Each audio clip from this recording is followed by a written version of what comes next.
विकारी शब्द पाठ 10 संज्ञा तथा संज्ञा के भेद नाउन एंड इट्स टाइप्स। नीचे के वाक्यों में रंगीन शब्दों पर ध्यान दीजिए। मीरा कल आगरा गई थी। बच्चा किताब पढ़ रहा है। झूठ बोलना पाप है। मनोहर सो रहा है। इन वाक्यों में आए रंगीन शब्दों को देखकर हम बता सकते हैं कि ये शब्द इस प्रकार के हैं। व्यक्तियों के नाम मीरा, मनोहर।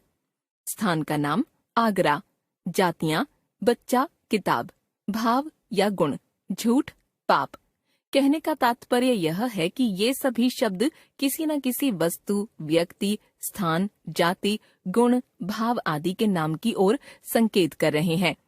व्याकरण में ऐसे शब्दों को संज्ञा शब्द कहा जाता है। संज्ञा का अर्थ ही है नाम। संसार में जो भी वस्तु है उसका कोई न कोई नाम अवश्य होता है। संज्ञा की परिभाषा किसी प्राणी, वस्तु, स्थान, गुण अथवा भाव के नाम का परिचय देने वाले शब्दों को संज्ञा कहते हैं। संज्ञा के भेद इस प्रकार किए जाते हैं। संज्ञा व्यक्तिवाचक संज्ञा, जातिवाचक संज्ञा, द्रव्यवाचक, समूहवाचक, भाववाचक संज्ञा। व्यक्तिवाचक संज्ञा जो संज्ञा शब्द किसी प्राणी, वस्तु, स्थान आदि के नाम का परिचय देते हैं वे व्यक्तिवाचक संज्ञा कहलाते हैं। जैसे प्राणियों के नाम महात्मा गांधी, सरिता, दयानंद, कामधेनु। वस्तुओं के नाम गीता, रामायण, पुस्तक, कल्पवृक्ष, स्वर्ग में पाए जाने वाले वृक्ष का नाम। स्थानों के नाम दिल्ली, लंदन, शिमला, भारत, चीन आदि। जातिवाचक संज्ञा जिन संज्ञा शब्दों से एक ही प्रकार के या एक जैसे प्राणियों, वस्तुओं या स्थानों का परिचय मिलता है वे जातिवाचक संज्ञा कहलाते हैं। एक ही प्रकार के या एक जैसे प्राणी या वस्तु मिलकर एक जाति बनाते हैं और इनका बोध कराने वाले शब्द जातिवाचक संज्ञा कहलाते हैं। जैसे प्राणियों के जाति सूचक नाम आदमी, जानवर, पक्षी। वस्तुओं के जाति सूचक नाम किताब, मसाला, चॉकलेट। स्थानों के जाति सूचक नाम शहर, गांव, पहाड़। जाति का बोध कराने वाले संज्ञा शब्दों के दो उपभेद और हो सकते हैं।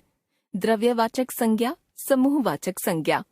द्रव्यवाचक संज्ञा द्रव्य वे पदार्थ हैं जिनसे तरह तरह की वस्तुएं बनाई जाती हैं, जैसे लोहा, लकड़ी, सोना, चांदी, ऊन आदि।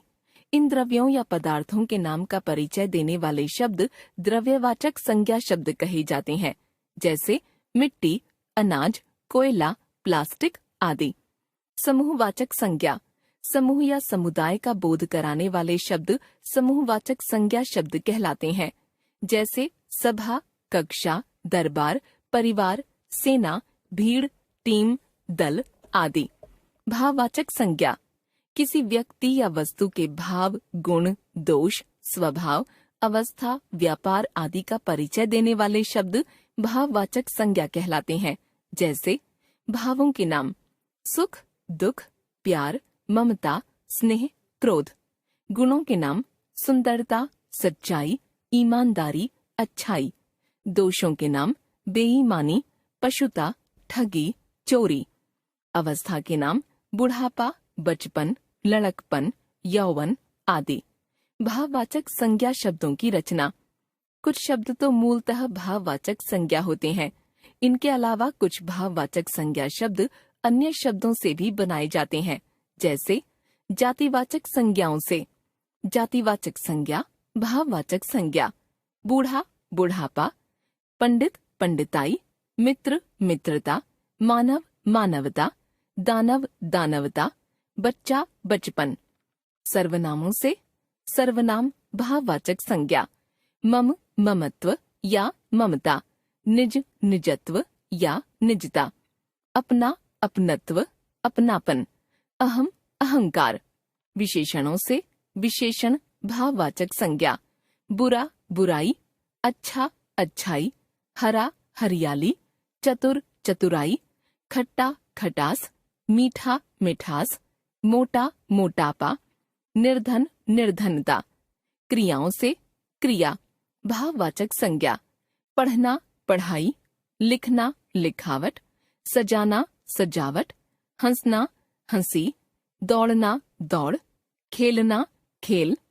अव्ययों से अव्यय भाववाचक संज्ञा, दूर दूरी, निकट निकटता, मना मनाही, नीचे नीचाई, ऊपर ऊपरी, समीप समीपता।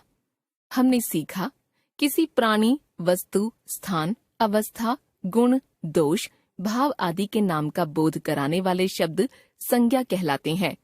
संज्ञा के मुख्यतः 3 भेद हैं: व्यक्तिवाचक, जातिवाचक एवं भाववाचक। जातिवाचक संज्ञा के 2 उपभेद किए जाते हैं: द्रव्यवाचक एवं समूहवाचक।